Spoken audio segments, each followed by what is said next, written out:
الحمد للہ وکفا وسلام علی عبادہ الذین اصطفى اما بعد فاعوذ باللہ من الشیطان الرجیم بسم اللہ الرحمن الرحیم یا ایھا الذین آمنوا انفقوا مما رزقناکم من قبل ان یأتی یوم لا بیع فیہ ولا خلۃ ولا شفاعۃ والکافرون هم الظالمون صدق اللہ العظیم۔ رسول اللہ صلی اللہ علیہ وسلم آپ علیہ الصلوۃ والسلام کی صفات، ان صفات میں سے ایک صفت خرچ کرنا، سخاوت۔ آپ علیہ الصلوۃ والسلام ایسے سخی تھے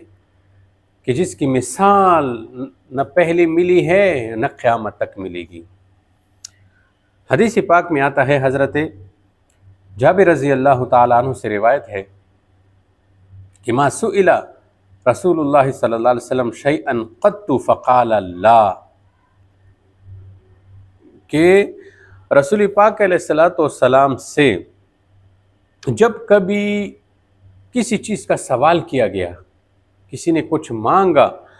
تو آپ علیہ السلام نے انکار نہیں کیا کہ میں آپ کو نہیں دیتا۔ رسول پاک علیہ الصلوۃ والسلام کو اللہ تعالیٰ نے خلق عظیم سے نوازا تھا، جود و سخا کے پیکر تھے۔ چنانچہ آپ علیہ الصلوۃ والسلام نے کبھی سوال کرنے والے یا مانگنے والے کے جواب میں نہیں ہے یہ نہیں کہا۔ اگر سائل کی ضرورت کی جو شے ہوتی تھی وہ آپ علیہ الصلوۃ والسلام کے پاس موجود ہوتی تو آپ علیہ السلام ان کو عطا فرما دیتے، بلکہ اکثر اس سوال سے بھی زیادہ جو ہے دے دیتے، اور نہ یہ نہیں ہوتا تھا۔ اچھا، اور اگر جو ہے آپ علیہ السلام کے پاس کوئی چیز نہیں ہوتی تھی، انسان ہے، تو پھر آپ علیہ السلام آئندہ کے لیے وعدہ فرمایا کرتے تھے،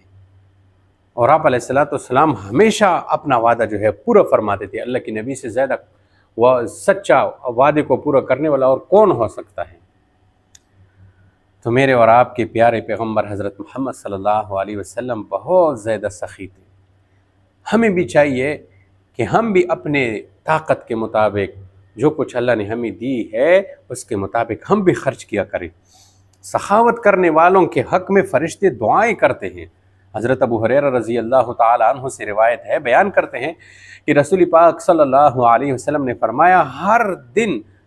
جس میں بندہ صبح کرتے ہیں تو 2 فرشتے آسمان سے اترتے ہیں، ان میں سے ایک کہتے ہیں کہ اے اللہ، خرچ کرنے والے کو بہتر بدلہ عطا فرما، اور دوسرا کہتے ہیں اے اللہ، خرچ نہ کرنے والے کے مال کو تلف فرما۔ تو حدیث پاک کا مقصود اللہ کے مقرر کردہ مالی حقوق اور فرائض کی ادائیگی، ٹھیک ہے، اور نفلی صدقات کی اہمیت کا بیان ہے۔ اس مضمون کے متعلق اور بھی بہت سارے حدیث ہیں۔ مثال کے طور پر حضرت ابو دردہ رضی اللہ تعالیٰ عنہ سے روایت ہے کہ رسول پاک علیہ السلام نے فرمایا کہ ہر روز طلوع آفتاب کے وقت فرشتے اس کے دونوں کناروں میں کھڑے ہوتے ہیں اور ندا دیتے ہیں، آواز دیتے ہیں کہ جس کو جو ہے جن اور انس کے علاوہ سب سنتے ہیں کہ اے لوگوں، اپنے رب کی طرف چلو، تھوڑی چیز جس میں کفایت ہو وہ اس زیادہ مقدار سے بہتر ہے جو اللہ سے غافل کر دیتے ہیں۔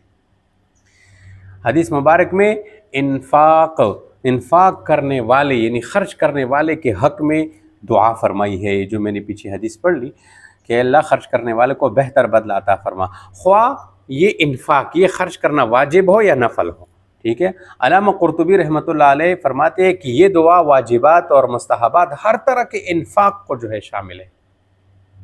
ٹھیک ہے، لیکن مستحبات سے روکنے والا اور نہ دینے والا بد دعا کا پھر مستحق نہیں ہوتا، الا یہ کہ اس کا نہ دینا غلبہ بخل کی وجہ سے ہو، ٹھیک ہے، تو وہ پھر اس بد دعا میں شامل ہوگا۔ اس طرح ایک حدیث میں ہے کہ خرچ کیا کرو، تم پر بھی خرچ کیا جائے گا۔ قال اللہ تعالی، آپ علیہ السلام نے فرمایا کہ اللہ تبارک و تعالیٰ کا ارشاد ہے، انفق یا ابن آدم ینفق علیک، کہ اے ابن آدم تو خرچ کر، تجھ پر بھی خرچ کیا جائے گا۔